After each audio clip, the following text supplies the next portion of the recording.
9 a.m. already, so we will start the class for today's session. Wait a moment. Okay. All right. Assalamualaikum warahmatullahi wabarakatuh, and good morning, everyone. So it's surely a blessing that we are able to start the first day of the week with the collaborative program between Telkom University and University Kuala Lumpur, Malaysia. So hopefully all of you are in a good health today. And my name is Novi, and I will be the chairperson for today's session. And joining us today, our excellent speakers, Dr. Latifah Nurdin from Universiti Kuala Lumpur, Malaysia, and Dr. Iis Kurnia Nurhayati from Telkom University, and then organizer or committee from two universities, Telkom University and Universiti Kuala Lumpur, Malaysia. So welcome to the second session of the online joint class, the collaborative program between Telkom University and Universiti Kuala Lumpur. So students from Telkom University and from UniKL, so welcome to this event. So all right, before we start today's presentation, let me tell you the basic rule for today's agenda.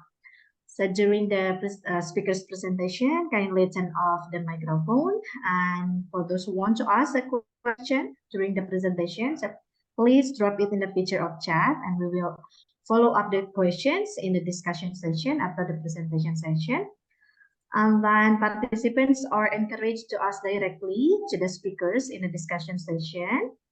And then all participants are encouraged to turn on the video during the class, And then at the end of the session, participants are requested to fill out the feedback link to improve our next program, as well as your NE certificate. And yeah, as I mentioned before, that today's session, we have two excellent speakers. So the first speaker who will deliver the material is Dr. Latifah or Dr. Iis? Dr. Latifah. Me first. All right, good.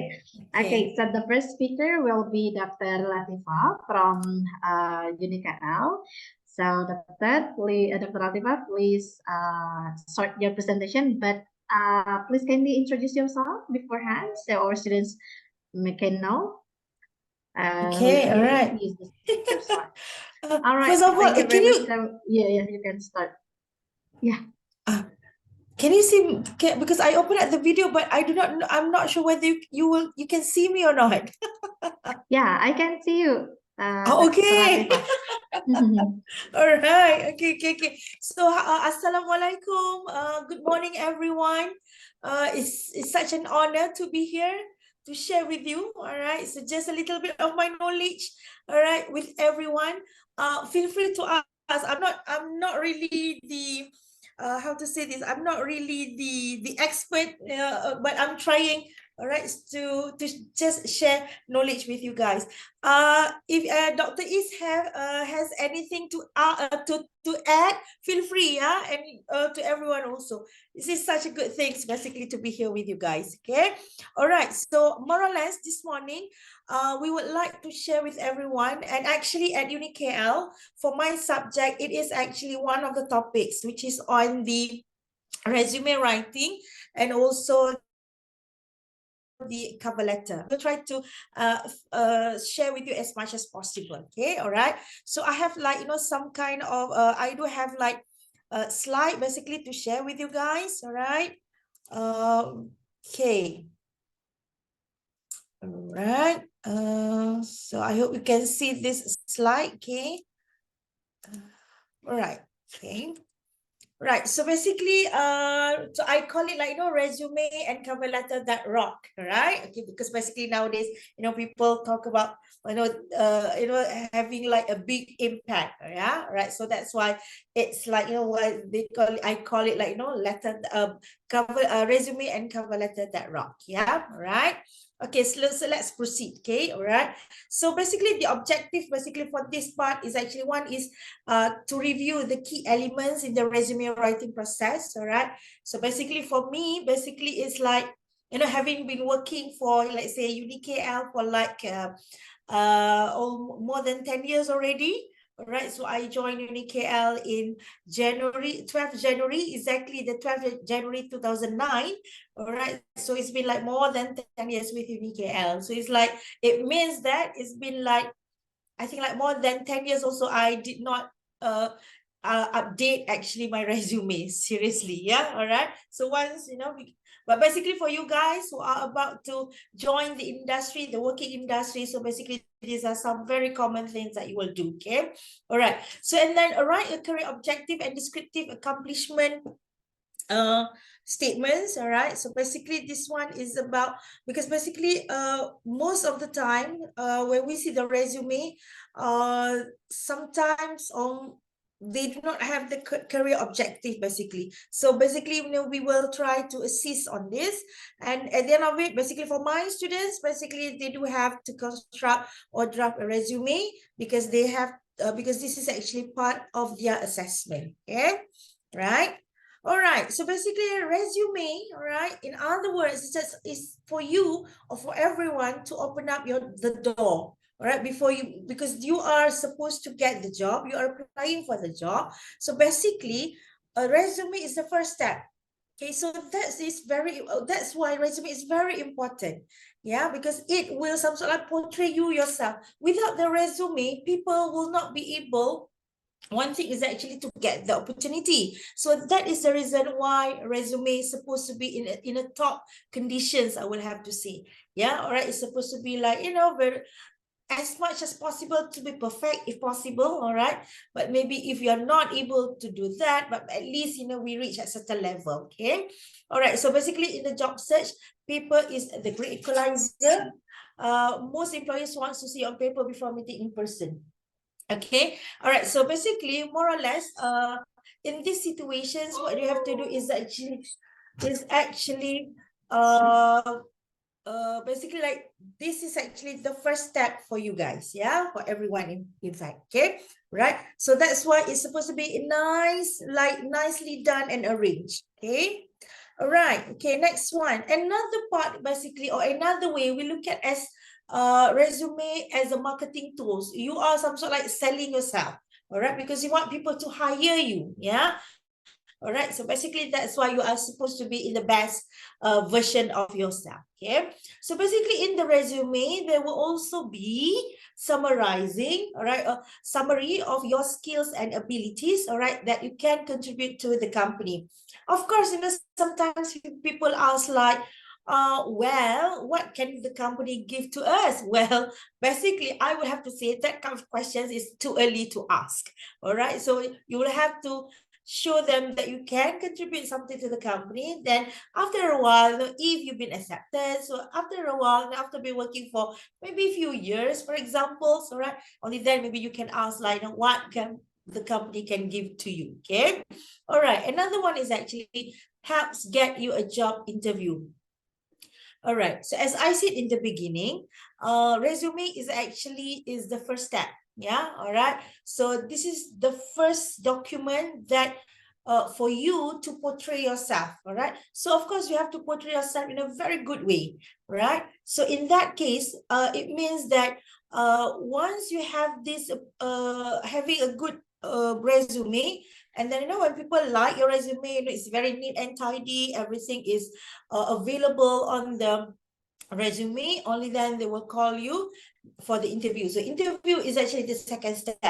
All right, so but first of all, the resume. All right, so the resume basically will give like, you're supposed to give like good impressions about yourself, right? Okay, and then for employer screening tool also, because the thing is, it will be something like this. Let's say resume, let's say for example, if your resume full of, let's say there are like so much mistakes, for example, or maybe you know, spelling mistakes, or maybe some kind of grammar mistakes, and the arrangement is haywire, for example. So it's some sort like portray ourselves. It means that people some sort like will evaluate, all right, us based on that paper. So basically they will assume that, you know, if there are like so much mistakes on the paper itself, on the resume, so people will assume that maybe this person is not really a well-managed person.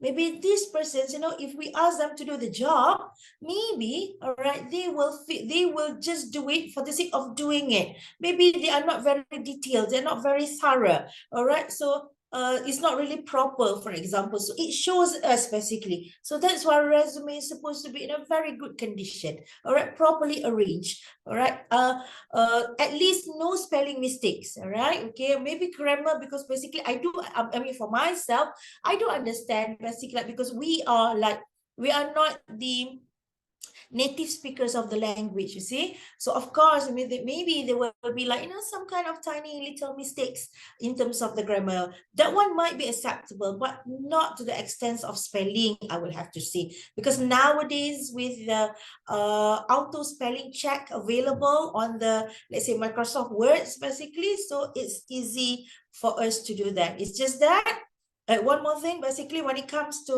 language, all right, I would like to encourage everyone to be consistent in terms of whether you want to use like British English or you want to use American English in terms of the spelling. So if you are going for the American English, so make sure all the spellings are in American English, all right? So don't mix both, yeah? So consistency is important also, okay? All right, because the thing is, again, all right, people will some sort like, the employer, I mean, they will some sort like they will assume, right? They will judge you, like, if you're not consistent, means that this person might be today, that this person is doing a very great job, maybe it's not tomorrow, or maybe they are okay, another day is not okay. So there will be like inconsistency, yeah, all right, okay.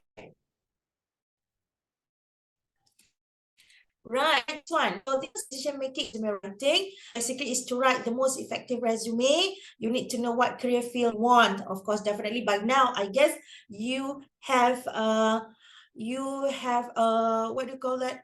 Wait, give me a minute. Wait.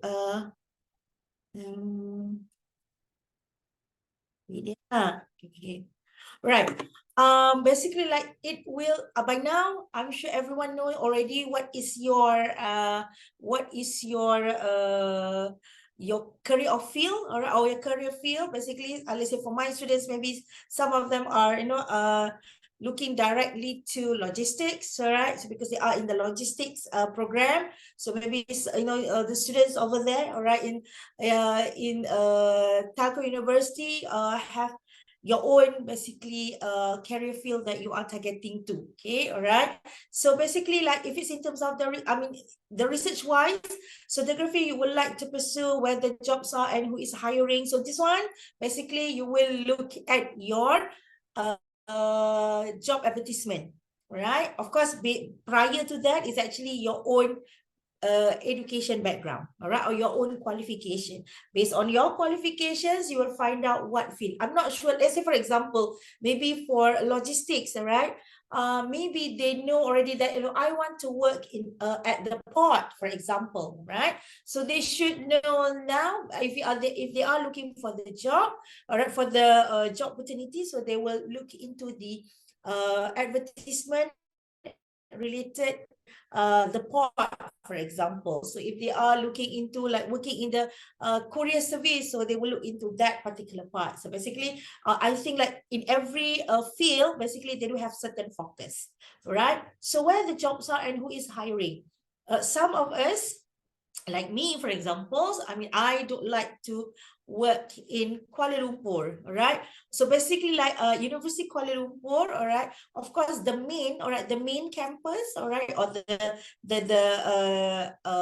main campus is in Kuala Lumpur. But actually, because UniKL, they do have like 12 campuses. So basically, we are in Johor Bahru, all right? So very near to Singapore. Yeah, all right. So basically, I don't like to work in KL, for example. So my job, all this while, when I started working, it is always in Johor Bahru up to now. Yeah, so that's where, what do you mean, where the jobs are? I mean, some people, they are very into, they are very, how to say this, they like challenge, all right? So basically that's, they go wherever, the jobs are, for example. But I do encourage like my students or any students, basically, if let's say, if they have the opportunity to work, let's say, for example, to go to overseas to work, for example, I will have I will encourage them to do that, because I don't get that opportunity. All right. So basically, at my age now, basically, I don't think there will be opportunity for me to work in other places or in overseas, in fact. Yeah. All right. And who is hiring? Some people, all right, they aim for certain let's say companies, all right, the big company, let's say, for example, maybe in Malaysia, like, people who are working in the oil and gas industry, so their aim will be like working with Shell, a company, the Shell, all right, or maybe working with Petronas, for example, or Aeon Mobile, if I'm not mistaken, all right, those big companies, basically. So it depends. Yeah. All right. So basically, another part is what qualifications and credentials you need to attain. So basically, another thing is actually you also need to look at the job advertisement, because the thing is, in the job advertisement, they will tell you that what are the things required. Examples, you should be able to speak like the third language or second language of, let's say, maybe Mandarin, for example. So do you have that or not, for example? Yeah. All right. So those are the things. All right. Maybe, for example, in certain job, they need someone with transport. Okay, so those are the things need to be into considerations when you are applying. And in fact, whatever listed in the job advertisement will be useful to you, because it could some sort like guide you also, all right, when you prepare for your resume. I do understand normally most of the time people would prepare resume just one time, and then they will use the same resume again and again, regardless of whatever the company or whatever the position is. All right. But it is good if we can, or if you can, some sort like make arrangement, or rearrange if necessary, according to the job advertisement itself. Yeah. And then how to best market your qualification. So maybe there is some sort like your degree, maybe it comes together with certain certification. So that will be some kind of additional things, actually. Okay. All right. Next one. Let's move on. Okay. So basically, for resume, all right. So there are basically 4 types of resume, which are chronological, means that you arrange chronologically; functional, according to the functions; combinations, means that a combinations of both, all right; and then the targeted. Targeted means you only prepare this resume according to specifically or one particular position. Okay, all right. Let's see, for example, so for chronological order, so it focuses on your work history with most recent position first. So let's say, for example, you will start with the latest, all right, to the previous one. All right. Okay. Easy for employers to follow your career history, and it shows career progressions and growth, basically. All right. So it's easy, basically it shows like you are very, I will have to say personally, people, when they arrange nicely, it is actually, you make other people's life easier. Because if it's not really in a chronological order, let's say we mix up everything, what happened is actually it's difficult for the future or the potential employer, all right, to check, okay, which one comes first and what not. So it is good to have to arrange that according to chronological order. It is not only in terms of your position, but it is also in terms of, let's say, for example, you attend, let's say, your qualification, for example, right?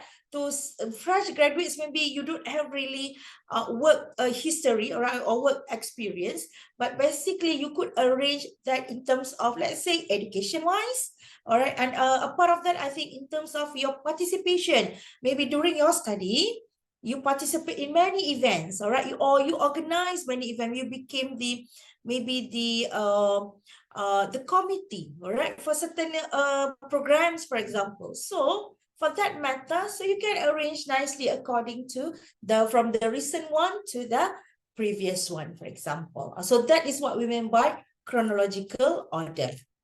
Okay, Right. So the functional wise, basically, it focuses on your skills and experience. Okay, so skills are grouped into functional areas. Okay, example.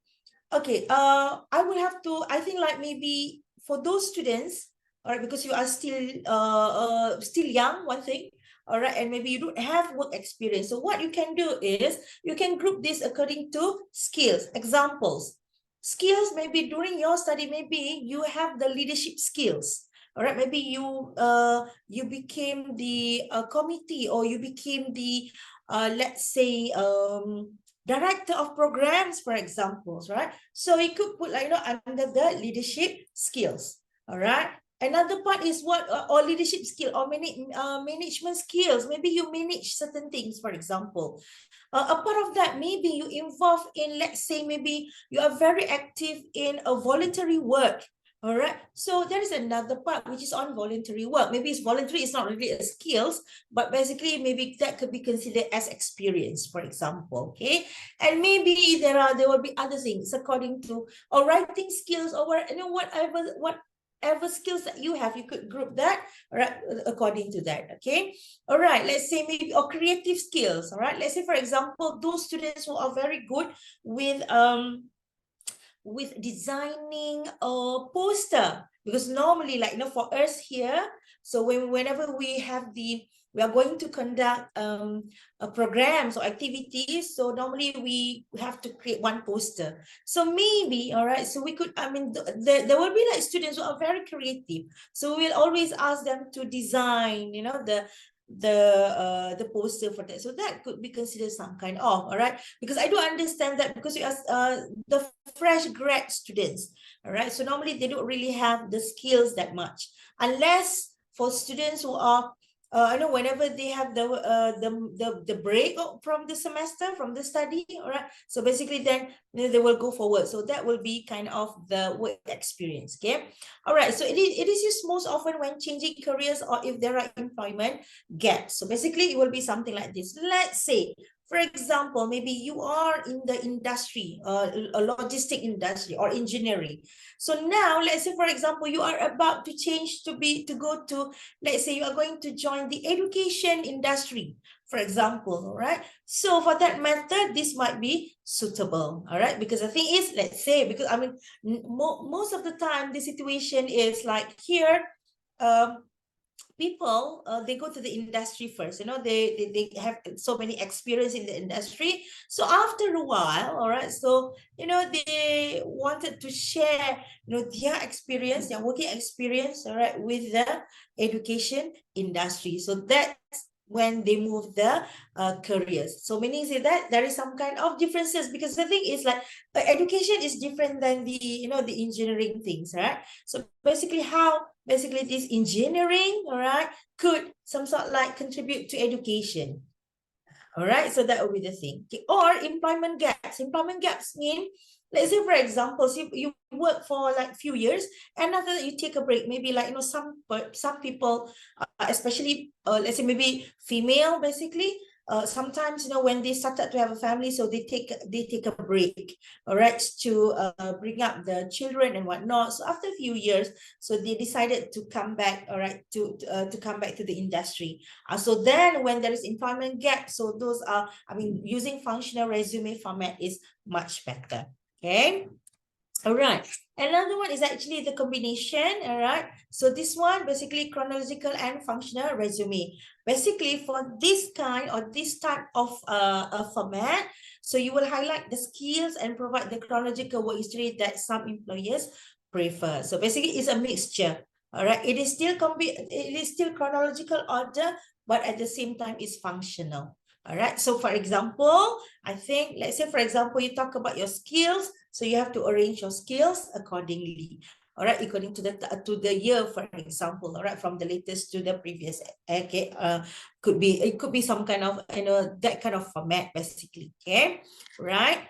The next one, basically, targeted, okay, customized to a specific job. Okay, example, it could be something like CEO, for example. Yeah, all right. So basically, to apply a higher position, normally there will be some kind of there will be some kind of requirements, for example. So you need to show that exactly you are fit for that position. So it is very customized, okay? All right, another one is, or let's say, for example, it could be something like you are applying for an award, for example, yeah, all right?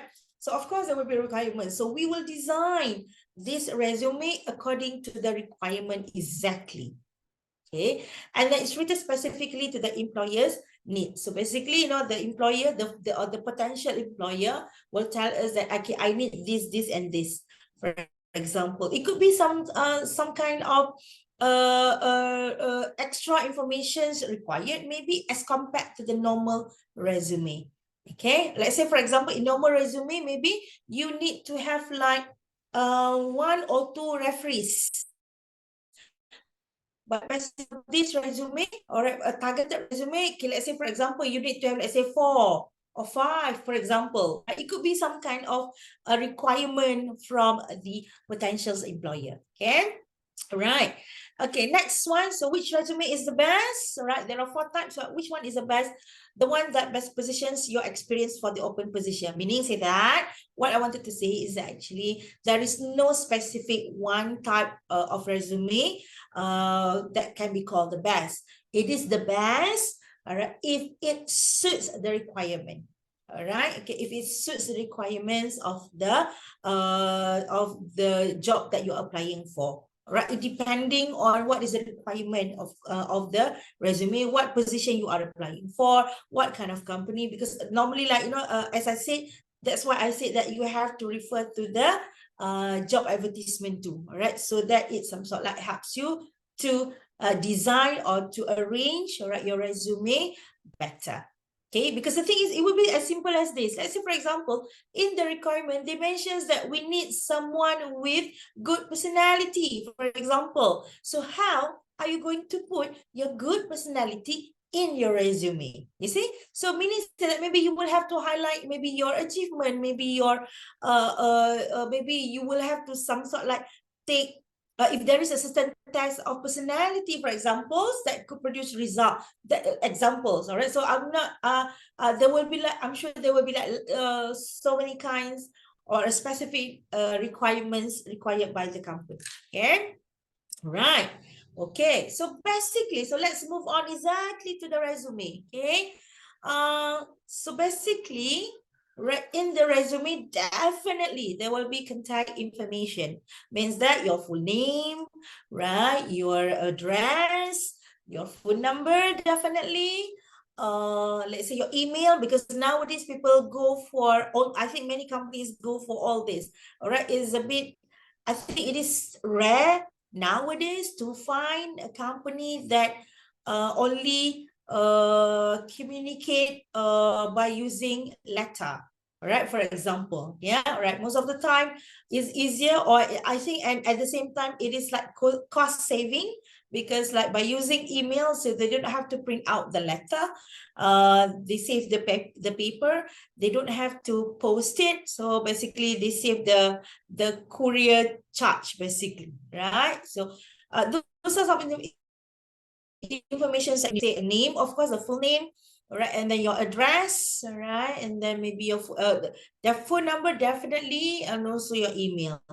All right, but nowadays also, all right, I think like, but this one will have to be this one will have to be, how to say this, according to the company also, because the thing is, in certain situation, all right, in certain kind of job related, they might ask you, like, you know, some people will some sort of like put their social media, all right, but as I said, this depending on the job that you're applying for, because the thing is, let's say, for examples, maybe you are applying for to be the maybe sales a spokesperson, all right, for example, spokesperson for certain products. Of course, basically, when you prepare your resume, so of course you need to mention your social media, because I think it's because you are going to be the sales spokesperson for that particular brand, for example. So in that case, yes, all right. So that is the reason why also your social media is supposed to be with things which is positive, I will have to say, yeah, because sometimes, like, you know, certain companies or certain employers, they will look into that. All right, so be careful with that. Yeah, right. So basically that is a very basic thing, okay, in terms of contact information. All right, okay. Malaysians basically, all right, we like to, let's say for example, normally we put our identification card number, right? You may put that way also. You may put your IC number to show that you are Malaysians basically. However, it will depend on situation, because sometimes what happen is in the job advertisement, they will put like they need local, let's say for example, they need Malaysians. You must be Malaysians for you to apply for the job, for example. So in that case, to show that you are Malaysian, so that will be the way. Okay, so I'm not really sure whether it is applicable to the students in Indonesia. Yeah, all right. So, but basically, if it's not really applicable to you, just ignore that part. Yeah, all right. Okay. On top of that, right? So, after the contact information and whatnot, so there's supposed to be objective statements, or we call it like or career objective or objective statements. So normally people use as career objective. Okay. So basically, career objective is actually like, what is your objective? All right, in this work field, for example, right? It is not about, okay, of course, basically to prepare the resume is actually for us to get a job. But then the thing is, we cannot write in our objective statement or career objective like, I would like to get a job with let's say with oil and gas company. All right, it is too loud. All right, it's too straightforward. It shouldn't be that way, basically. Okay, all right. So there's supposed to be a better way for us to write. It cannot be very straightforward like that. Okay. All right. So later on, so I'll show you some examples of objective statement. Yeah. Okay. Another one is actually the summary of qualifications. So as I said, it could be done in chronological order. All right. So normally we will state what is your, let's say, bachelor or degree in whatever. So when did you finish? All right, and then normally, like, we will write the latest CGPA, all right? Whether you are like 4 flat or 3.75, all right, it could be the way. However, guys, basically, if you feel that you are not very lucky, meaning say that your CGPA is not really that good, that excellent, all right? So maybe you don't have to put it there, basically. Yeah, but let's say for example, rather than you put your CGPA, all right, so maybe you can simply put whether you are first class honors, second class upper, second class lower, or something like that. All right, so basically it could be that way. All right, rather than you put, let's say, maybe your point is only 2 point whatever. Okay, na'uzubillah. I hope everyone will excel in your study. All right. Okay, so but basically, if, let's say for example, that kind of thing happened, so my suggestions would be, you just put whether you are second class lower, for example. Okay, all right. Okay, so that is in terms of your qualification. Okay. Another thing is actually, let's say for example, personally, I don't think we have to put any what do you call that, any qualifications from your childhood. From what I wanted to say, or what I meant, is actually you don't have to mention your kindergarten schools, for example. Yeah, it's not really necessary. So basically for Malaysians, you have to mention maybe, let's say for example, I mean, previously we do have like what do you call that, UPSR. I think that was for primary school. So I think primary school, basically, I mean, we used to have that, but I'm not sure nowadays. So basically, if there is no primary schools exam, so basically there's nothing to put in the I mean, for the qualification, but you can still mention what is the name of your school. All right, let's say for mini that from primary school, you went to these schools from what year to what year. Okay, and then you go to secondary schools, all right, or sekolah menengah atas, I think, if I'm not mistaken, all right. So basically that one, I mean, if Malaysian, so basically if you don't have PMR, so you only have like what, SPM, so you put with your SPM basically. However, you have to write in full, right? So let's say SPM basically for Malaysians, yeah. SPM is Sijil Pelajaran Malaysia, so you have to write everything in full. Okay, all right. So and then what is the result? If your result is like 10 A's, for example, so for that matter, yes, you may put like 10 A's. But then if it's not, let's say maybe you have 1A, 2B, 3C, 4D, and so on. So don't mention in your resume. So you just put your SPM, Sijil Pelajaran Malaysia, what year did you take, and then which school was that? What is the name of the schools? Okay, all right. So the next one is experience, all right. However, guys, some qualification and experience is interchangeable. Okay, all right. I mean, it goes according to the requirement by the job that you applied for. For example, and it is also according to you yourself. It will be something like this. If you have been working for so long, so means that your experience is actually your significant point. Means that you have a strong point for experience. So for that matter, so explain about your experience first, followed by your qualification. However, if you feel that your qualification is much better, it is your strong point. So explain about your qualification first, and then followed by experience. Okay. All right. Another thing that you can put is education or training, or any, let's say, any workshops, for example. If you have not much things to put, yeah, all right, you can put your education. Education is actually the kind of training, all right. The training, maybe the workshops that you went to, for example, so you can put it there, right? Okay, employment history basically is actually more or less it's about it could relate to your experience, all right? So this is also interchangeable for your experience also. And then the referees, okay? The referees could be, let's say, depending on the situation, on the requirement. If they need that, if they need the requirement, the referees, you should mention that. So however, the referees should not be our close family members, basically, because they thought that there will be some kind of bias, because it's, you know, because this is our mother, or this is because our father become the referee. So you need to choose someone else. For example, if you go, let's say, I'm sure for the students, basically you will go for your industrial training, right? So maybe your supervisor at the industrial training, or during your industrial training, or at that company, can become as one of your referees, all right? Okay, or let's say, for example, or maybe your lecturers that, you know, you are close with, for examples, okay, could become your referee. However, when you want to put someone as your referees, please ask permission first.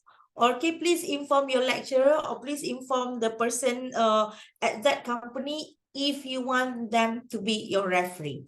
Because the function of having the referee is for the employer, all right, to check, all right, or to validate whatever you written or you mentioned during interview, all right, is correct or wrong. Example, it will be something like this. Let's say, for example, if you apply for a job, all right, or you apply for a job, okay, so basically the potential company or the potential employer will call, let's say me, for example, if, you know, any of you put my name as your referee, all right, so please let me know first. Let's say, for example, doctor, can I put your name as my referee, right? Okay, then I also have to ask, like, okay, which company or what company that you are applying for. Okay, so because the thing is, what happened, I mean, this happened one time. There was one experience, I think, because my students is actually applying for a part-time job. right, at IKEA, right? And then one day I received a phone call from this company asking me about these students. I was like, because they asked like, yeah, how is the student? Okay, are they good? Are they like active? Are they like, how are they? So they will ask to confirm whether, whatever mentioned is in the resume is correct or wrong. Okay, so that's a function. We do not want things like this happen. Let's say, for example, if you tell me, all right, that you are going to put my name as your referee, what happened was, when people call, all right, so I do not know that you put my name as the referee, I will be like, it's like, okay, when they call, they will ask like, oh, we put this person put your name as a referee, so do you know blah blah blah, and I was like, I'm sure we'll have this kind of reactions like, again, what is the name? It's like, oh, I didn't know that, these students put my name as referee. So when that kind of thing happen, you are not going to portray a good thing about you, all right? Because the thing is, by right, you are supposed to ask permission. So when you don't ask permissions, but you just simply mention the names, what happened is it shows your integrity. Because the thing is, you are doing things without mentioning, all right, the person is there, without telling the person first. All right, so don't do that. Yeah, all right, so ask permission first. Okay, all right, on top of that, okay, normally for the referees, they will ask like, the full name, all right, the positions of this person, the company where the person's work with the full address and the contact number. All right, so that will be for the referee. Some company, they will only ask one referee, another will ask like maybe two. Okay, that will be some kind of situation for this, yeah. But however, certain company, they don't mind not having any referee. Okay, so it depends on, as I said, it depends on the situation. Okay, on top of that, I do realize like sometimes, students or whoever applying for a job, they put the expected salary. All right, expected salary. Okay, now, once again, all right, you have to refer to the job advertisement. All right, some job advertisement, they will put the expected salary. Okay, all right, now. So be careful, guys, because the thing is, you'll have to look at the industry that you will join. Certain industry, yes, the pay is high, so you could demand. But certain industry, basically, the pay is not really that, it's not really that big. Okay, so normally like, I'm not sure, but I think like people who work in the engineering, for example, maybe the pay is high as compared to people who are in the education industry, for example. So before you put whatever the range of amount, so do some research on that. What is actually the accepted or the accepted salary within that particular industry, right? So don't just simply put it, because the thing is, my concern would be if it's like too high, basically people will some sort like, okay, we're not going to call this person for the interview because this person expected salary is quite high, for example. So we don't want to waste our time, so we're not calling you for the interview. All right, so be very careful. But however, in certain situations, basically, if they don't mention the expected salary, so maybe it's not really necessary, all right, to be put in the resume. So to me personally, all right, resume, of course, you will have like one main resume, but basically there will also be like, another resume that you can always make changes, okay, accordingly, right? Okay. All right, so this is some examples, all right, in terms of the information, all right, your contact number. So basically, your contact information, sorry. So the name, all right, what is the name, and then your address, your phone number, right? I'm not sure whether nowadays we still have home phone number. I mean, like, nowadays with handphones, people call, everyone with handphones, all right?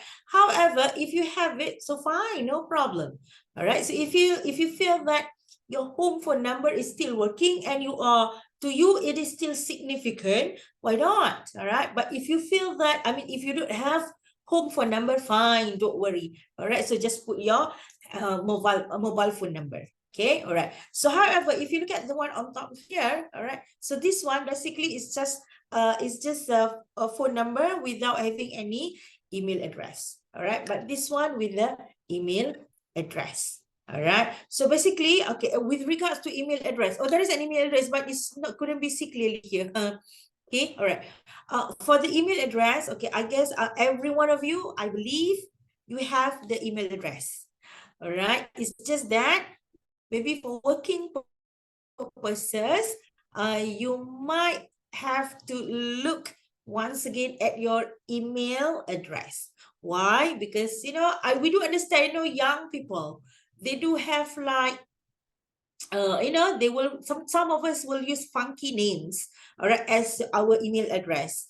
Let's say, for example, maybe your email address is CEO of CEO of let's say CEO of trees, for example, all right, a CEO of whatever.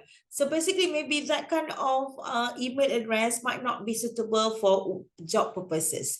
All right, so you might want to create a new one just using your names, basically. All right, so that it means that that email can be used for formal purposes. But once you work with the company, of course, they will give you another email. All right.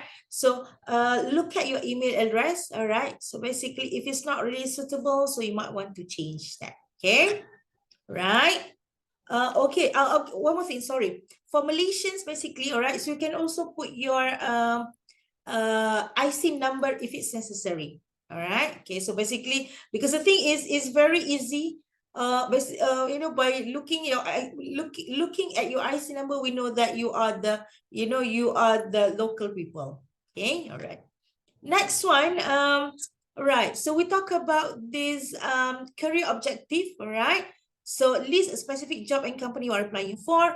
So general objective, the optional part is actually when you do not know company or specific job applying for, posting on a career website, attending job fair and handing out resume. So basically, if it's a targeted, so basically you should mention in your career objective, right, exactly something related to the company itself. But if it's general, means that you will use this resume again and again. So we will use some kind of we call it like general objective.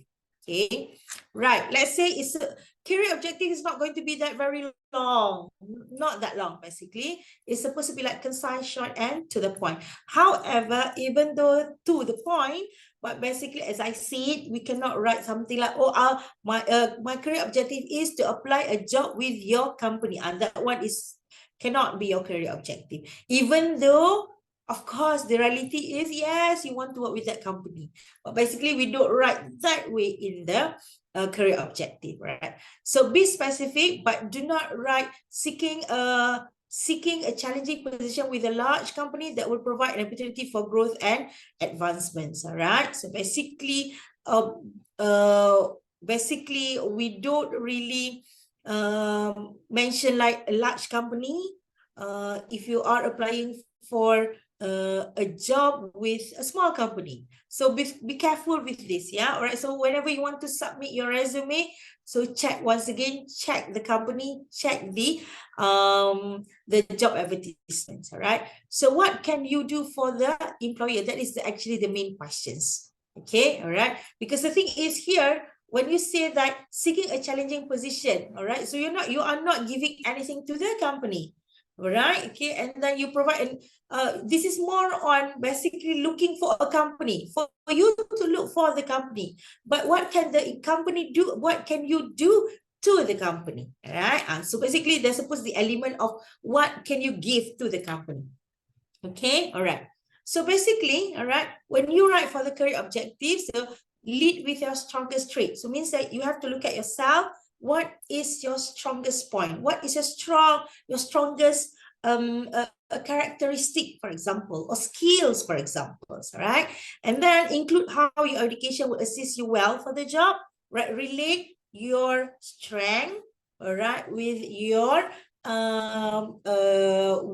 education, all right, or your education background, all right, and then include your average credit score if needed, yeah, all right. Name the position and company applied to, explain your value to the company. Okay, so let's say example, if you look at down here, okay, extremely motivated English literature graduate with a 4.2 CGPA, looking to fill the positions of a copywriter intern at the Hindu company, wishing to use research skills to help your company generate good quality content. This is just some example, but guys, if you don't have, let's say, 4.2 CGPA, all right, so don't put it there, all right? So basically, you can always modify this according to our preference, according to our ability, basically, okay, all right? Okay, let's say, another examples, okay, let's say, extremely motivated, sorry, this one is the same, right? Okay, name the position and so on and so forth. Right, okay. Another examples, okay. Elementary teacher, all right, so let's look at this one, this example, right? Elementary teacher looking for a position at a small independent school where I can apply my 5 years of teaching experience, all right? Instruction, technology and curriculum development skills. So that is your skills, all right, to support student growth and success. So basically, maybe you might want to say that you have you are let's say fresh graduate, all right, in logistics or in whatever field, all right, looking for a positions, maybe not a small independent school, all right, so looking for a positions or a starting position or a fresh positions or whatever positions, suitable positions, all right, with let's say courier service company or with let's say logistics company, for example, all right, where I can apply my, all right, let's say, for example, my knowledge maybe, all right, on logistics, all right, okay, and then what else that you have when you learn logistics, for example, is it just the knowledge? What else? Maybe you have the experience handling whatever, all right, and then all right, to support student, basically maybe to enhance, all right, to support the company in whatever, all right. So basically, if you realize when you design for your career objective, there will be 3 main things here that we look into. Basically, the objective, all right, maybe, and if you have experience, all right, if you have experience, all right, if you don't, basically you have to replace that with maybe education's background, for example, okay, or on top of that, you could also mention what are the skills that you have. Okay, so that would be just some examples of the career objective, all right?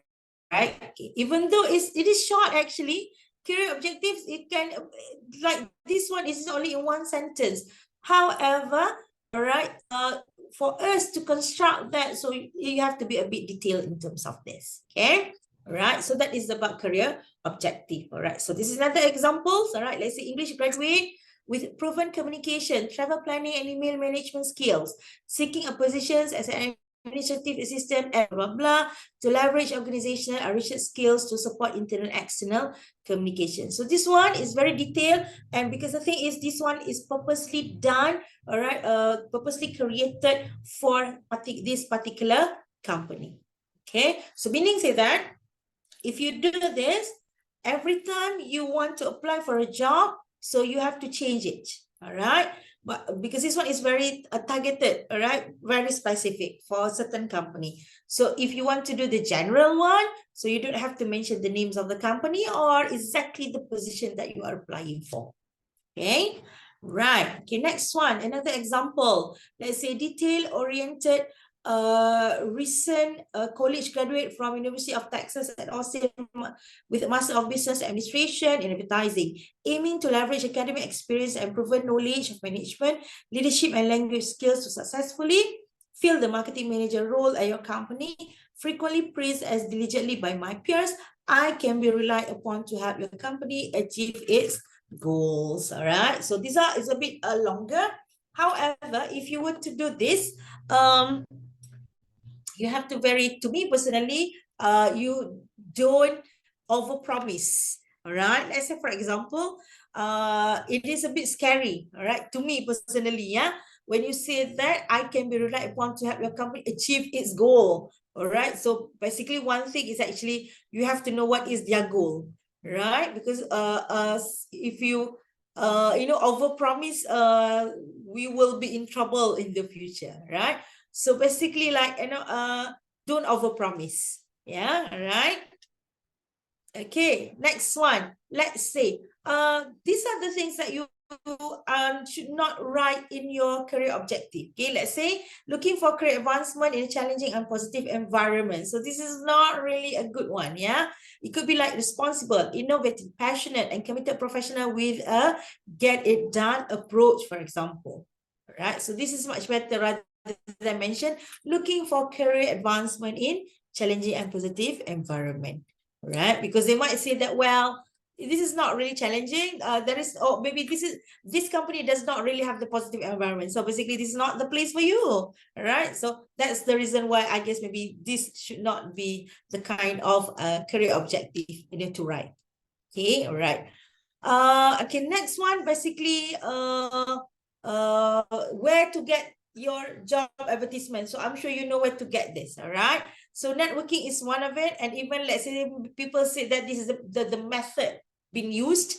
All right. So meaning say that maybe you have friends. So maybe our friends tell us that, there is an opening at this company, at what company, or in his or her company. That is a thing. Personal referrals, when people some sort like recommended you.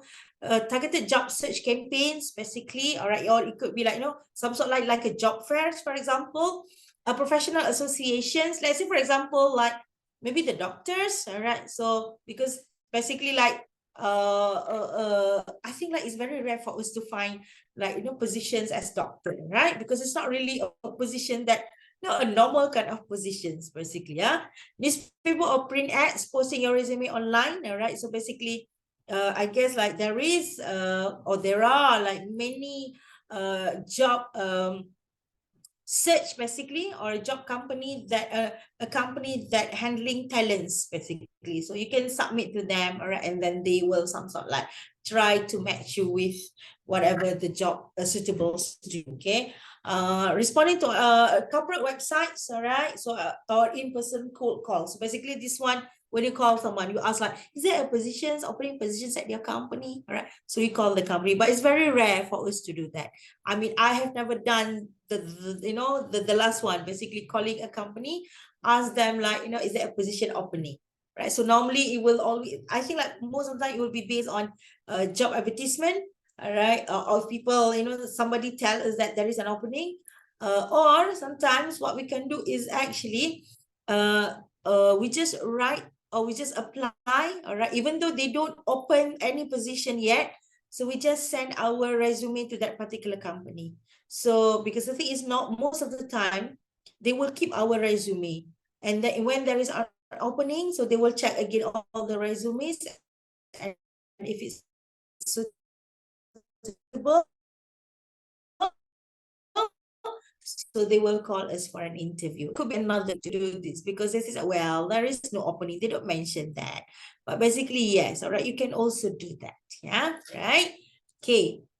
In summary, all right, so resume speaks for you when you are not there because you're not there. So basically, let's say, for example, maybe you are a very good person, but then because of maybe your resume was not done in a good way, all right, so you will miss the opportunity to be called for an interview. So that's why, all right, so please prepare your resume nicely, as nice as possible, okay? As I said, it is served as a marketing tool, all right? It must highlight your ability to do the task or to do whatever job given to you and should result in you getting an interview. So that is the main thing. Personally, I think if, let's say, once you prepare your once you are done preparing for your resume, what you can do is actually maybe you can ask someone's opinion, or maybe your friends, or maybe someone that you could rely on to give you some kind of comments regarding your resume. Okay, that will be some of the thing. Okay, in order for you to prepare the best resume. Okay. All right. The thing is, guys, okay, in terms of their resume, there are many designs. All right. There is no one specific designs. The one that I mentioned here are the requirements or the information that you should have in your resume. All right. Okay. But how to design, where to put, the pictures, the the contact informations, work experience, what else? Qualifications. So how are you going to arrange that? Okay, basically, guys, nowadays it is very modern. Basically, it's up to you how to design that. Okay, as long as it is not too crowded, it's not too messy, it is arranged nicely, that is much could be acceptable. For example, like nowadays, I think like people are definitely, there must be pictures, definitely, right? So when you put pictures, so make sure it's a, you know, it's a formal kind of pictures, it's a professional kind of pictures. So take some time, all right, to, or maybe invest a little bit, all right, so that you can have like a proper picture of you to be put in your resume, all right? So it's not really, how to say this, of course, maybe I'm sure you will find among the pictures that you have, maybe you will come across a pictures which actually the best to you, but it's not really proper, but it's the best. So then you said, oh, I want to put this because I look very good in this, but maybe the pictures is good, okay, but it's not really suitable for your resume. For that matter, means that you will have to take a new one with a professional look, for example. Yeah, all right. So it's like, don't take the pictures like, you know, like this, you know. All right, so not that kind of pictures. Yeah, all right. It's supposed to be a proper one. Okay, all right. On top of that, so my suggestions also, let's say, for example, make sure the quality of the pictures is also in good. Yeah, all right.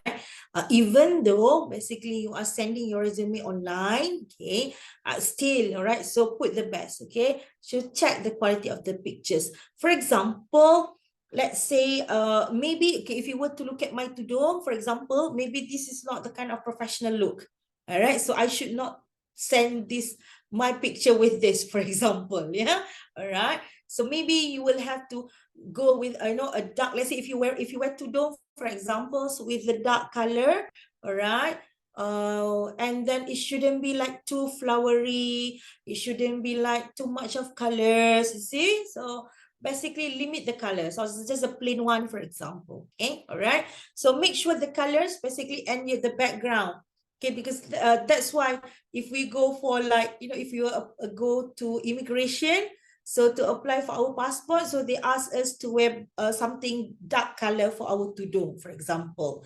All right. So because otherwise, if it's like, if the tudung is actually in pale color, or what is the name of that? You know, color which is not very soft, you know, because when the background is white and they use that kind of color, so it doesn't really, is difficult to differentiate. All right. So basically, you know, your pictures and your background, basically. Okay, so that will be in terms of that. Yeah, all right. You can have like there, as I said, there are so many design. All right, so you could if you were to check in Google, there are so many kind of design of resume. You know, some of it they put pictures on the right or maybe on the left, and then the contact information is at the side, for example, maybe on the left. So all those contact information, for example, okay, all right, and then maybe your address and whatnot, and so on and so forth. So it's up to you how to design this. However, limit the information. For example, you don't have to mention like where were you born. You don't have to mention place of birth, for example. I mean, long time ago, yes, people tend to write like place of birth, date of birth. So basically, especially for Malaysians, so when you put your IC number, you don't have to mention your date of birth. Okay, all right, not necessary anymore because it is available as in your IC number. Okay, place of birth, no, you don't have to, because the thing is, I don't think people will some sort like hire you just because you were born in London. Example, yeah, all right. Maybe what else? Let's say place of birth, date of birth. Let's say, for example, I'm not sure about, you know, the in Indonesia, how is that? But basically, like, you know, by I mean, if it's in here, when we put our IC number, we know already that when is our date of birth. All right, so we know exactly how old are you now. Okay, that is the situation here. Okay, let's say you don't have to put how tall or how heavy you are, all right? Not necessary, all right? Okay, so it shouldn't be that way. Okay, because unless of course, all right, unless you are applying for a certain job, I guess, let's say for example, if you are applying for to be the stewardess, for example, or you are going to apply as a model, maybe yes, you will have to mention that how tall are you, how heavy you are, in terms of your weight, basically, right? But for normal kind of like, other job which doesn't require us, all right, to be like a model, so normally we don't have to mention that. Yeah. On top of that, it's basically like you don't have to mention like my favorite colors, my favorite food, my favorite drink. So no. All right. So don't mention, you don't have to put that in your resume. Okay. We try to put the resume when you create your resume, try to put it in only at least no, sorry, maximum in 2 pages. That is maximum already. All right. Okay. So if you can get it, you can put everything in 1 page. That is good. It's just that make sure it's not like too small or too crowded. All right. So maximum we can go up to 2 pages. But if you can put in 1, why not? Right? Okay. So be careful. All right. The font size. All right. The font size, basically, make sure it is still readable. Don't choose something which is like too small and we have to use magnifying glass to look into whatever written there, right? So make sure proper or suitable font size and font colors also. So the standard font colors, so just use black. Black, okay, or you can bold, if it's like maybe the subtopic, if you want to put it that way. All right. Okay. So make sure it's not too small, all right, and not too big. All right. So basically 14 is too big. In 14, the size of the font is quite big. Basically, maybe you can go to 12 or 11 or 10. Basically, that will be the range, I think. Yeah. All right. Okay. What else? Okay. Any questions so far? Anything? Hello, students. Do you have a question? Or maybe since 1 hour already, Dr. Latifa, maybe we can move to the second speaker if Yeah, you don't sure, mind. sure. Yes, Then we yes. will have a discussion session after Dr. I's presentation. Okay. All right. Okay, students, do you have a question? Let's say. If not, we will continue to the second speaker's presentation. Okay, I think all of the students have a good understanding, yeah, because they have no question. All right, thank you very much, Dr. Latifa. It's a really fruitful material to share. So, all right, everyone, if you have a question, please hold on, or maybe you can drop it in the chat, and then we will follow up your question in the discussion session. Okay, so next, the speaker who will deliver the material is Dr. Iis Kurnia Nurhayati from Telkom University. So, Dr. Iis, are you ready? Okay, I'm ready, Mbak Novi. Okay, so do you use another slide or you can continue the slide from Dr. Latifah, Dr. Iis? I will use my own slide with different topic. It's okay? All right, it's okay. Is it okay, yeah? Okay, all right. Okay, thank you for stop sharing, stop sharing, yeah. Okay, thank you very much, Dr. Latifa. And next, we will continue to Dr. Iis. Dr. Iis, you may start your presentation. Okay, thank you so much, Mbak Novi. Very interesting and very fruitful, explanation, yeah, information from Dr. L. Hopefully, all the students get all the benefits from a very outstanding information and material from Dr. Latifa.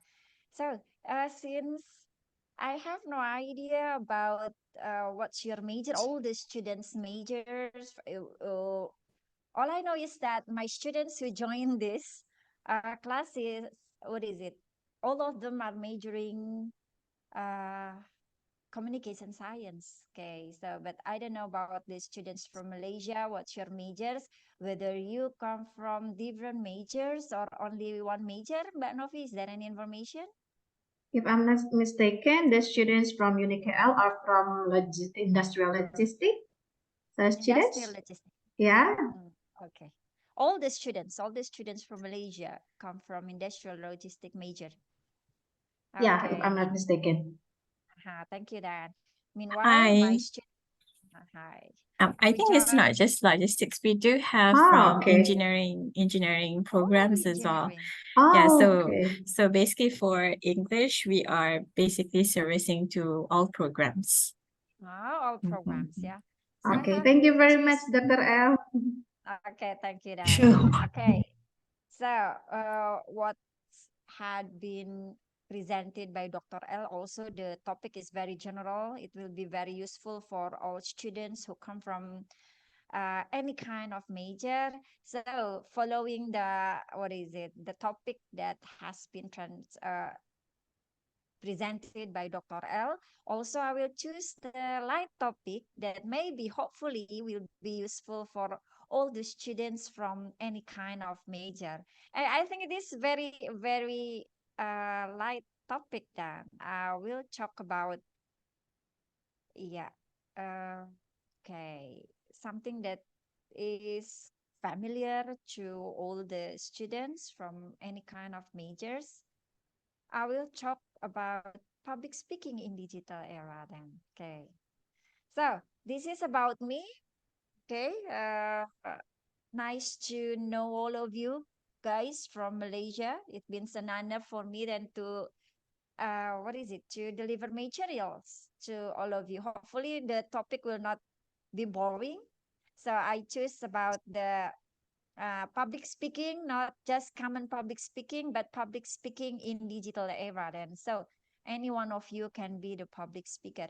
Why I choose this topic? Because currently, the about 3 months ago, I got the certification from Philippines about for public speaker then, international public speaker. So this is about me. Okay, I'm the lecturer from Telkom University. Okay, permanent lecturer in communication studies then. So I choose this topic. Yeah, hopefully you are familiar with this topic then. Okay, so uh, what I'm going to talk about is being a public speaker in digital era. It is not just public speaker, common public speaker. So first of all, let's talk about the digital era first then. Okay, I think all of you had not been born yet, right? When the around 90s, 100 or late 90s, 70s. Okay. In the 70s, 1970s, computers moved into our homes, and by the 80s, video games and PCs were all the rage. Zoom into the 90s, and the internet is connecting us with email and website. And when in 2000 stand, despite a bumpy start with the .com crash, we all started sharing our lives on social media. It is in 20s. So before we talk about more about public speaking in digital era, I have to introduce to you first then about the timeline, about the kaleidoscope of digital era. Okay, so when we started being connected with the social media. In fact, it is in 20s. Okay, and in the 2010s, smartphone that making everything from love to shopping just a swipe away, right? It is in 2010s then about your smartphones. Okay, and then in 2020s, not only we can shop in our smartphone, but also the technology of artificial intelligence and VR changing the game, and even our fridges are smart. So we've gone from big bulky computers to tiny technology wonders that fit in your pocket, right, and run our homestand. It's been an amazing ride with every moment leading to the next, big thing. Okay, so you have to stay tuned because in the digital world, there's always something new just around the corner. We will never know what will happen in 2030 or maybe in the nearest time in the 2025s. Maybe what's kind of technology, what kind of innovation that will that will happen in our world. And yeah, in the future we will never know what is the innovation in 2030s time. Okay, it is about the kaleidoscope of digital era. So, okay, now in the digital era, developing a new global mindset. Why? Why we have to develop our new global mindset then? What's the relationship with Uh, uh, with the digital era? Okay, all human beings are considered as us. Yeah, in the digital era, all humans beings are considered as us. And imagine a world where every you is an us, a place where the lines that divide are fainter than those that bind them. So this perspective isn't just a heartwarming, yeah, it's a fundamental cornerstone for building a world that inclusive. That inclusive, empathic, and united. Okay, and then let's next to understand others require us to interact with others directly. Yes, in the digital area, right? We have to develop our new global mindset to understand others. Okay, there's a certain magic that happen when we step out our comfort zones into the world of direct interaction. It's the difference between reading about the waves and feeling the ocean spray on your skin then, right? Okay. Understanding others in immersive experience, right? It's about only about sharing a smile, right? Okay. And it is about feeling the rhythm of another's life. That happens in the digital era then. Okay, and also interacting requires the ability to move across cultures comfortably and fluently. Yes, it happens in the in the digital era, yeah, when there's no border among us, there's no border between Indonesian students and Malaysian students then. And also one of the example that happens right now is that we are having joint class, right? It is because of the uh, development of digital era. We have the same class, right? We have the same materials that being learned by all the students, not only in Indonesia but in Malaysia. Okay, and it is important, yeah. One of the important thing in the digital era, especially in developing a new your global mindset, is that deep understanding of the culture, right? Mastering the art of interaction in global context is a duet of long language proficiency and profound cultural insights. Maybe in Malaysia, mastering the English as the as the international language, maybe it will not a big problem, yeah, since English is your second language. But in Indonesia now, in our university, for example, uh, the students who joins this class are not the students from international class. They belong to the regular class. So the English as the international language, okay, it is not as their second language, different with the students from who belong in the international class. English is the second language. English is used as in the delivery materials in all the activities in their class. We use English, but the students who join this class today, they belong to the regular class. So the language that is used in their daily activity in the class is bahasa Indonesia. So uh, but still the ability to use language, a deep understanding of the cultures is the same whether the students belong to the international class or regular one then. So in the digital era, it is very important then to develop a new global mindset. And guys, this is the concept of competencies. In fact, the triangles, this is the magic of the triangles, yeah, attitude, skill, and knowledge. And I give the highlight for the skill. It is about the communication skills. Okay, the skills that are needed in the in the digital era is the communication skill. Okay, number one, I put it in the number one. And then the next one, interpersonal skill, technical skill, quality awareness, and management and business skill. Okay, the rest, attitude, knowledge. Okay, you are very familiar with this one, right? The concept of the competencies then. Okay, move on to the next one.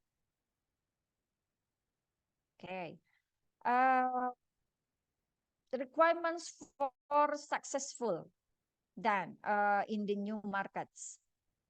Okay, understanding different custom, lifestyle, and business practices. Okay, and then copying the challenge of multiple time zones, fast distances, and different languages. Okay, developing new skills and attitudes, practicing cultural awareness, flexibility, and patience. Okay, I took this from Mary Ellen Guffey and Dana Lowy from the book of business communication. Okay, so this is our requirements, your requirements for successful communicators in new markets that is closely related with the digital era then. Okay. Okay, now this is the communication skill. Okay, your tickets to work. Okay, traditional abilities that are needed by students in the previous time, those are reading, listening, nonverbal speaking, and writing. But today it is different. The new requirements, it is not only about you have the good competencies in reading, you have good competencies in listening, non-verbal speaking, and writing anymore. No. Yes, indeed, those skills are still needed today. But yeah, it is common sense. Then this is the traditional abilities that you should have, yeah. But the new requirements today related to your communication skills, okay, and your ticket to work, it is about the media savvy and good judgment online. What is media savvy? In the digital age, being media savvy is just like a superpower. It means you are not just consuming contents. I'm afraid that all the students, okay, all the college students today, they are only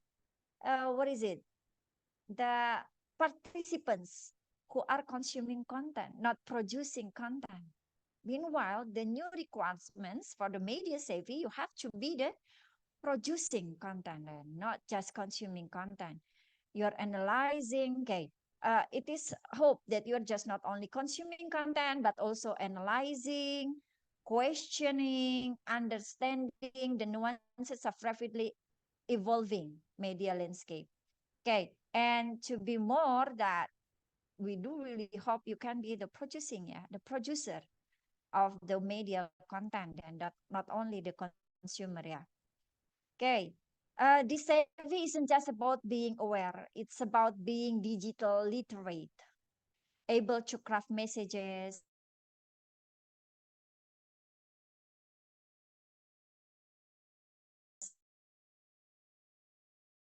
and propose them.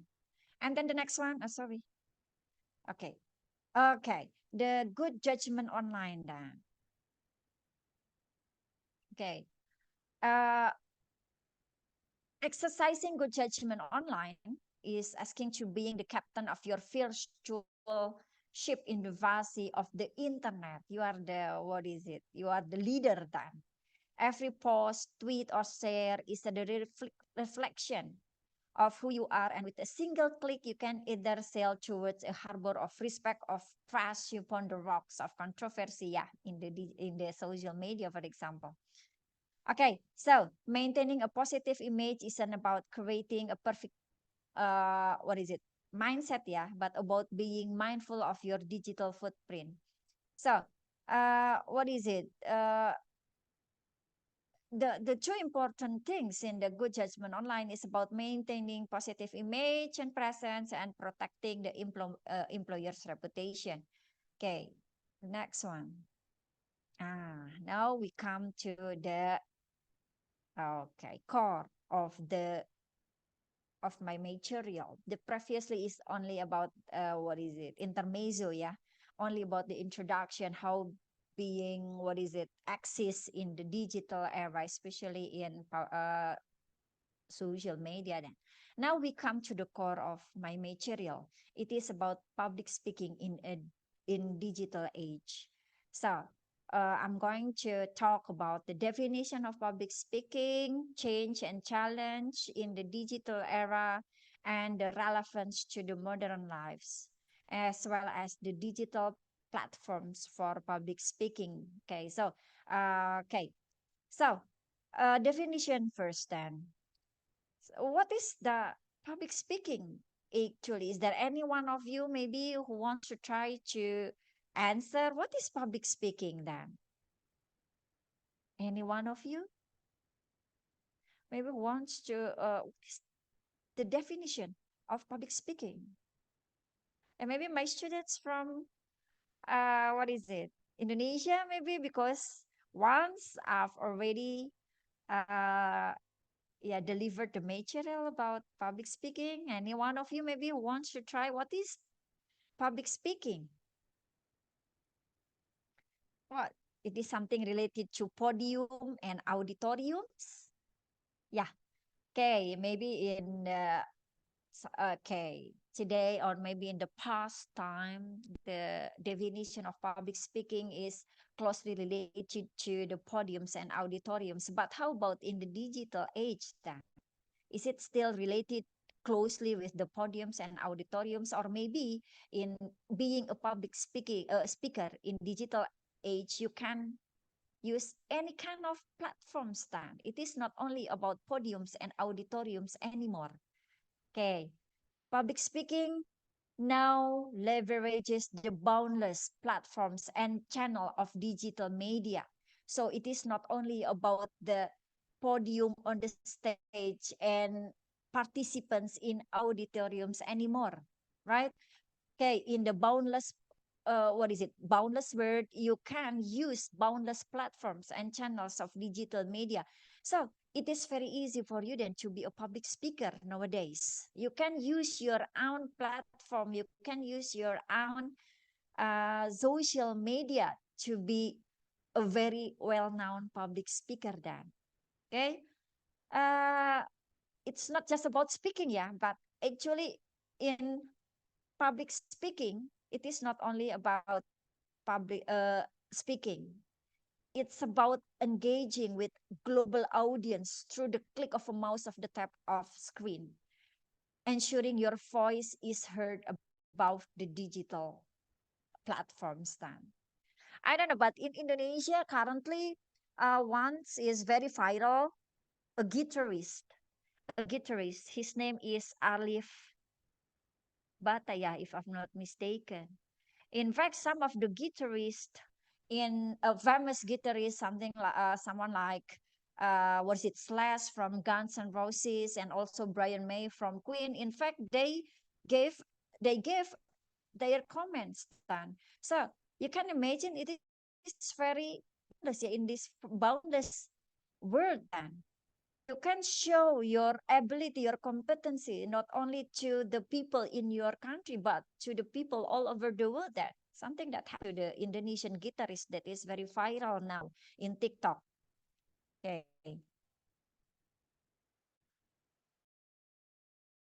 Okay.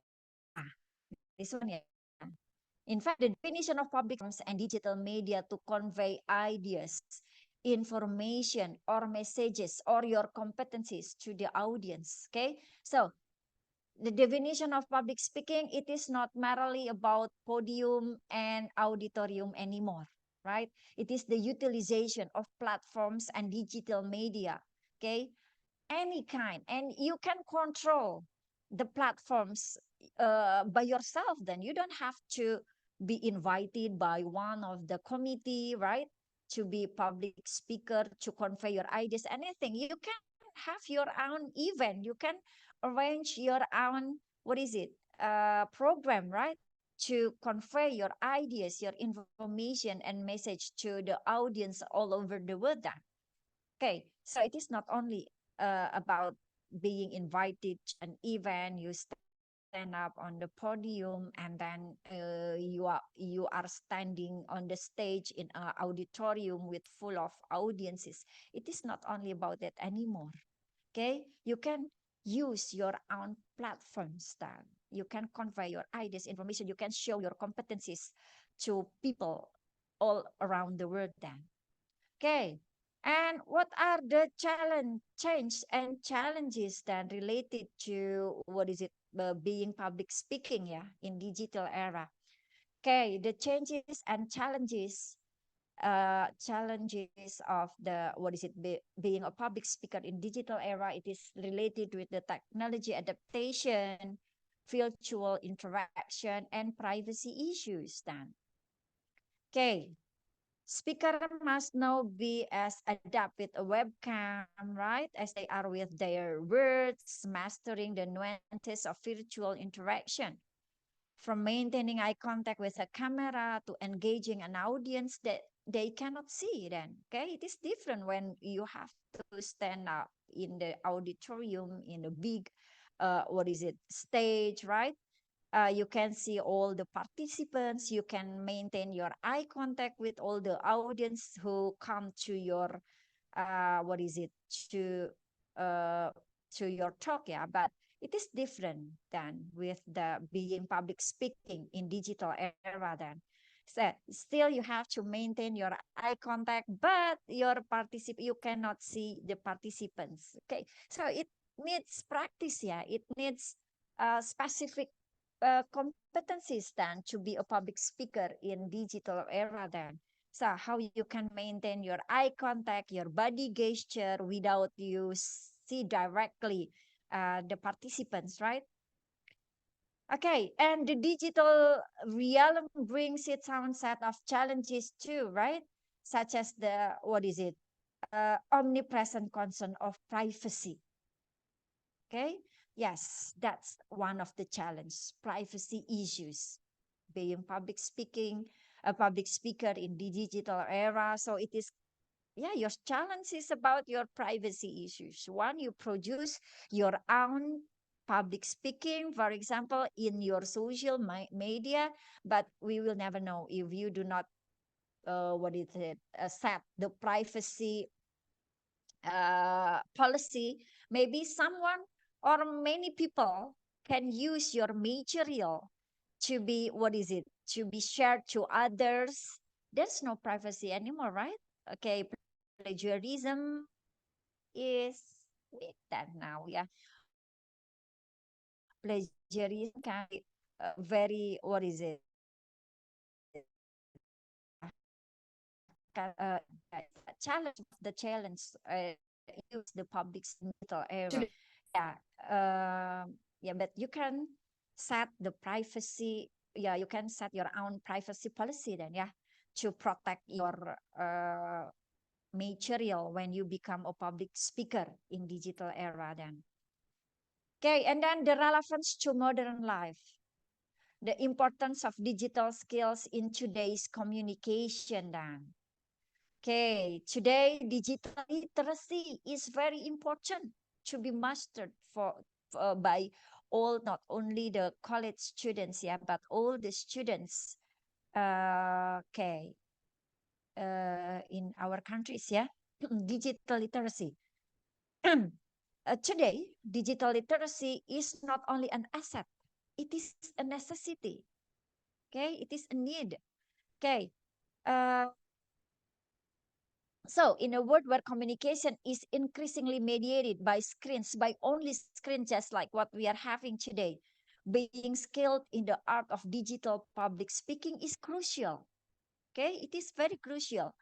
It's about building a rapport with your audience through a lens, conveying authenticity through pixels, right? fostering engagement without our physical presence. Digital skills in public speaking are the new currency in marketplace then, right? Okay, that's all. That's about the definition, changes and challenges and relevance to modern life then. Okay, now, as I mentioned earlier, you don't need to be invited to, what is it, to uh, a very important event, right, as the speaker. You don't have to wait for any kind of invitation to convey your message to, to persuade people with your ideas. In fact, you can have your own event. You can have your own agenda, right? To convey your message or maybe to show your competencies. And these ones are the platforms for you to be a well-known public speaker in the world, right? Maybe today, or maybe in the nearest time, or maybe in the future, you want to be a famous public speaker. You can do it just now, right? Having your own platforms. Now, those are the platforms. What I see, what I show to you are the platforms for you then to have your own public speaking. Okay, webinars and online seminars, just like what we are having right now, Zoom, Microsoft Teams, right? And other platforms allow for the delivery of material directly to a global audiences, right? What else? Podcast and internet radio, Spotify,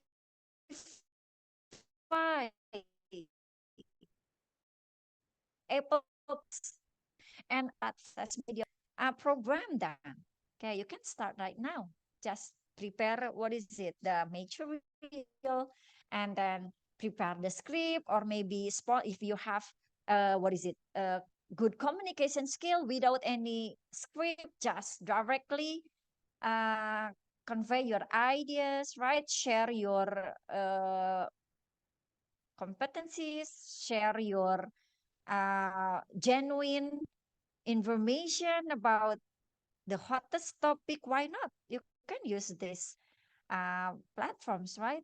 Social media and YouTube, those are very famous today, right? Especially Instagram Live, Facebook Live, TikTok, YouTube. Yeah, those are the platforms that can support you as the college students to be famous public speaker nowadays. Yeah, maybe some of you have already practiced to be a well-known public speaker then today. Yeah, maybe some of you, I'm sure some of you, maybe many of you already practiced being a public speaker in digital media. Yeah, so you use your Instagram or Facebook or TikTok account to to share something that is very important to people all around the world then. Okay, sorry. Wait a minute, it is doesn't look, yeah, the my, okay, nah, oops, sorry. Okay, flashback, yeah. To be a well-known public speaker, you can do it as soon as possible, as long as you have your digital media platform account. You can start right now. You can start after this class. But let's have a flashback then about the public speaking, where when it happened and who was the important uh important person behind the great public speaking that. You know who is the person? Okay, based on the journal and the book that I read, okay, public speaking develops in various cultures with variety of wisdom, yeah. But one of the well-known public speaking learning sources is from Greece, from 600, from 600 BC. Among sophists, the term used is rhetoric. And who is the man behind the gun? Okay. In fact, it is Aristotle.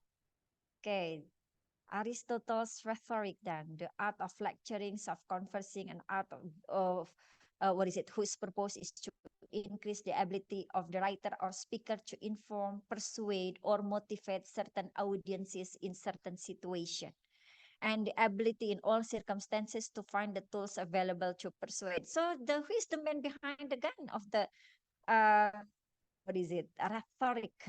It is Aristotle's then. Okay. Yeah. In fact, Aristotle's is the yeah. Okay, wait a minute. Okay, the three. Okay, the famous triangles of rhetoric of Aristotle's.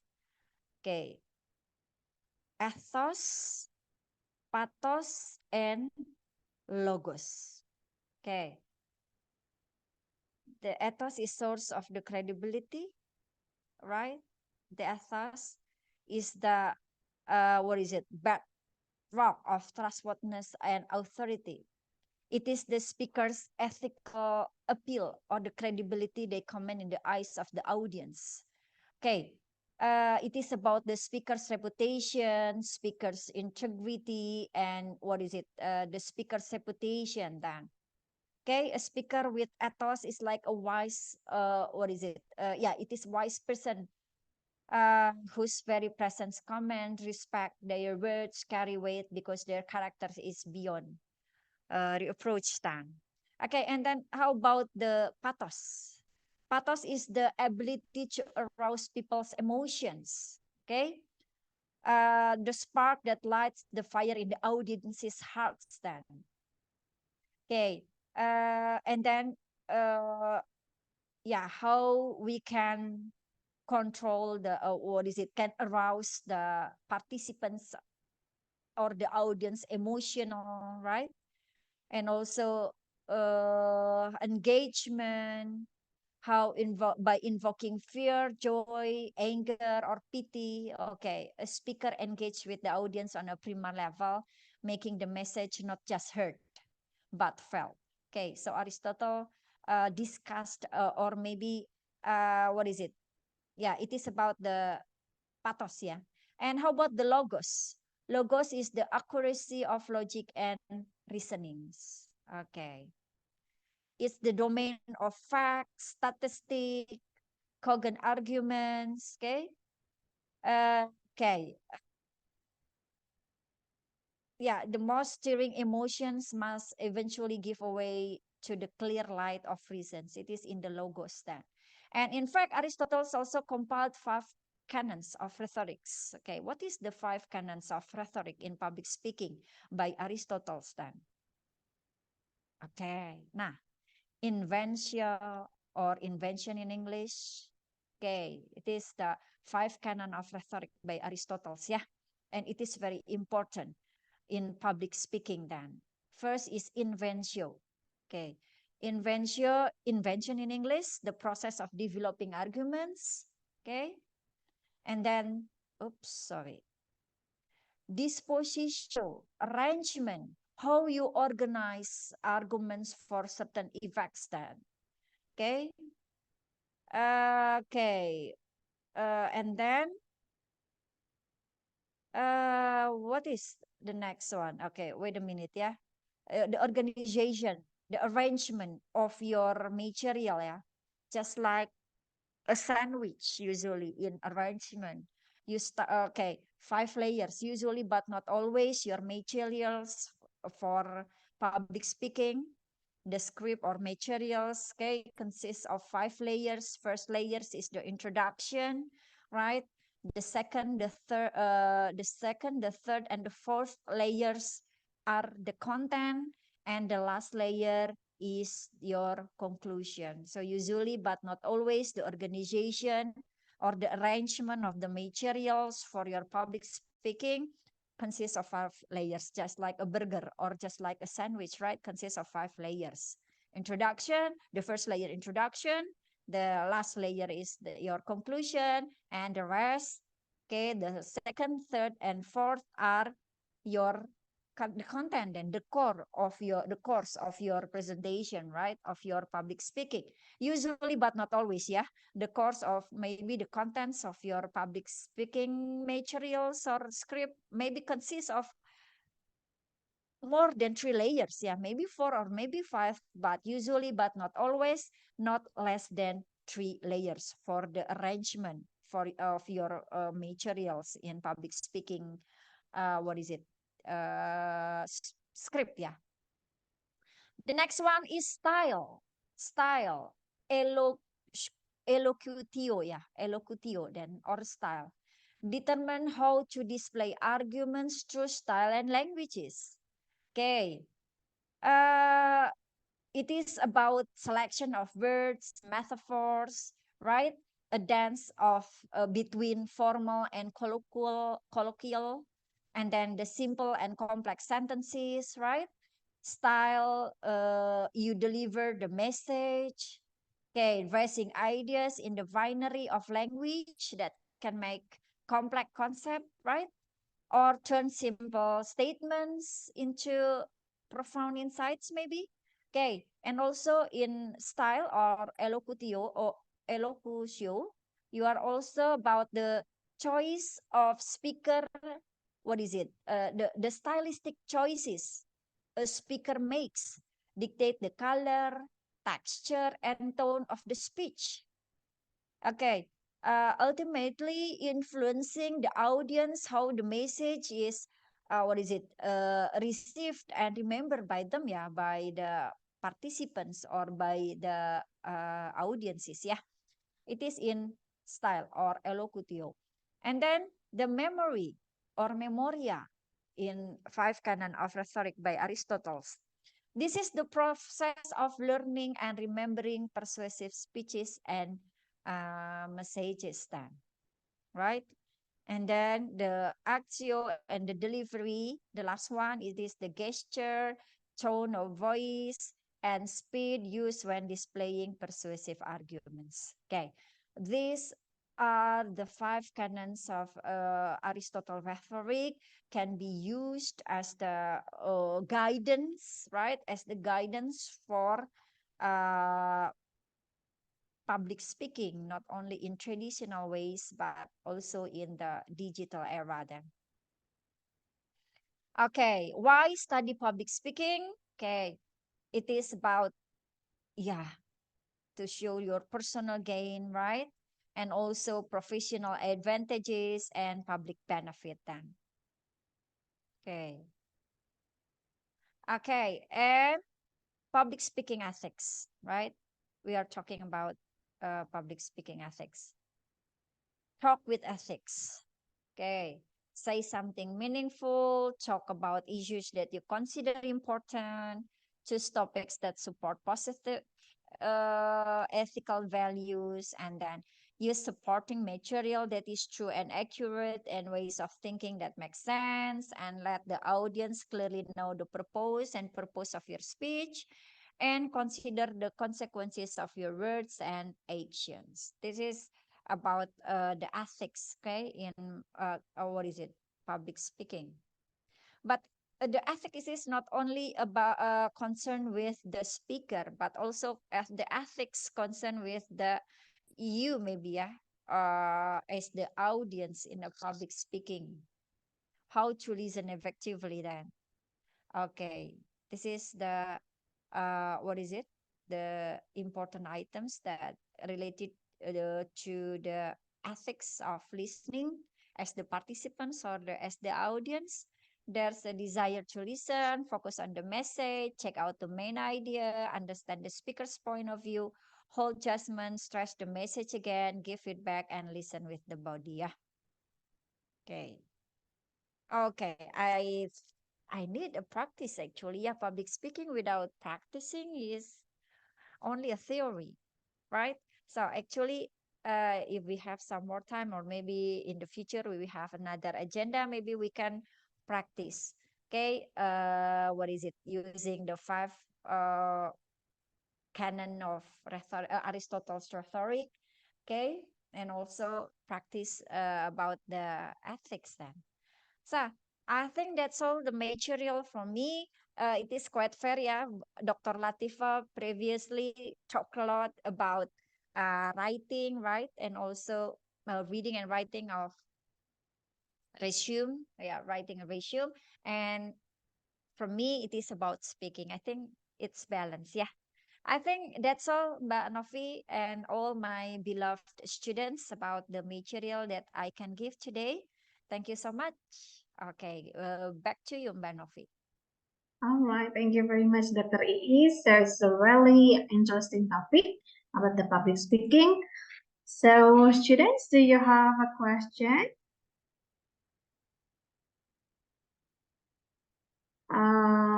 We will entering the discussion session actually. So students, if you have a question, you can share your question directly, or you can also drop your question in the chat box. I mean.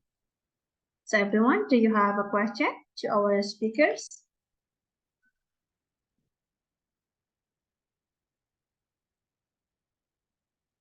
Does the material clear enough?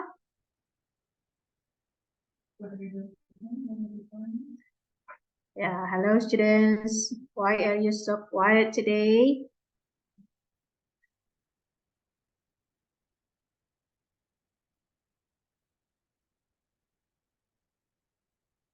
Okay, I think the student have no question, Miss Iis. And Dr. Latifah, I think. Okay, all right, everyone. If you don't have a question, maybe we can end this session. Thank you very much for attending this session. This has been an interesting topic for today. Thank you very much, Dr. L and Dr. Iis. And I hope all of you. Yeah. Mbak Novi, maybe we Yeah. can take pictures just Yes, for of the course. evidence, yeah, Dr. L, Yes, yeah, it is the of course. memorial. Okay. Yes.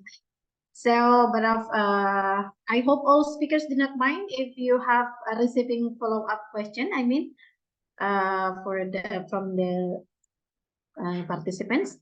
Okay, Yeah, so it's before we okay. end the session, we will share the feedback link, and then we can also have a photo session. All right, we will share the feedback link first.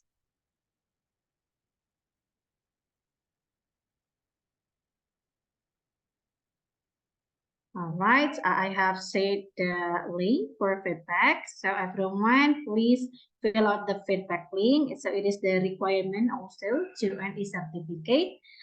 And then we will take a picture. So please turn on your video, everyone.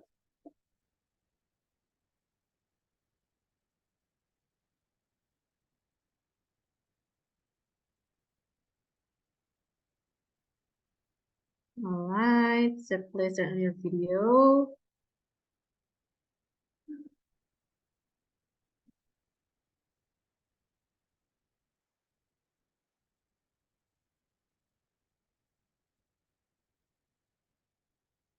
All right, so are you ready, guys? Okay, so put your best smile. We will take a picture, 3 pictures. So the first picture, 1, 2, 3. All right. Next, the second pictures. I mean, 1, 2, 3. All right, and freestyle again. 1 picture again. 1, 2, 3. Okay, thank you very much. Thank you, Dr. L, Dr. Iis, for sharing the material for today's session. And everyone, thank you for joining us today. Don't forget to join in the next program, I mean topic. We will have another interesting topic actually. So thank you very much. And don't forget to fill out the feedback link. And I bid you a goodbye. Assalamualaikum warahmatullahi wabarakatuh. Thank you. Thank you so much, Thank Mbak Novi. Thank you, Dr. you. L. Okay, see you soon, Dr. L. Thank you. See you soon. Bye. See you. Bye-bye.